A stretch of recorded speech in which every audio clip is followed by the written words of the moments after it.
Nakita niyo yung percentage out of 300 plus, 20 plus na. And I come from the poorest district, and you're telling me these programs are for the poor. And yet, 10% lang ang nabigyan niyo. What kind of a program is this? And yet, ibabalik ko, sa distrito ko, merong school na namimigay ng slots sa Unifast. Is that how we do it? Sa schools ba padiretso yun? Sila ang maghahanap ng recipients nun? O dapat mag-apply yung mga estudyante sa inyo?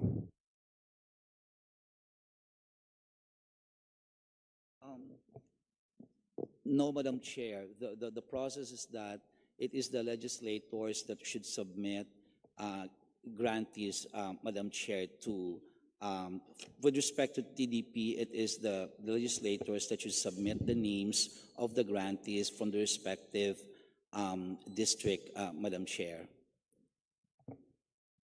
Sa Unifast, kami ang mabibigay sa inyo?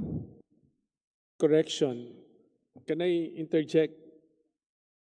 I don't think when it comes to Unifast beneficiaries, it should come from the representative. Hindi yan. I don't think that is the system. Diba? Nag-a-apply ka doon, then nag-a-apply ka sa school. And then the school will submit your name kung qualified ka sa Unifast. But hindi kami ang nagbibigay ng pangalan na maging ma-qualified ka sa Unifast. I think you have to correct that. I second that, Madam Chair, because in the school where I built when I was mayor, the Taguluan Community College, I don't identify the Unifast beneficiaries. It's usually those students who apply, and once they're granted by the local government unit. But it has never been me, Madam Chair. Eh di ba may portal yan?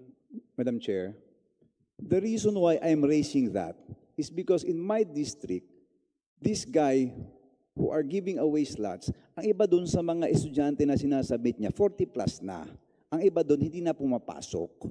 So, it angers me that while there are students who need to stop going to school because there are no funds from the government, there are these people who are fooling us.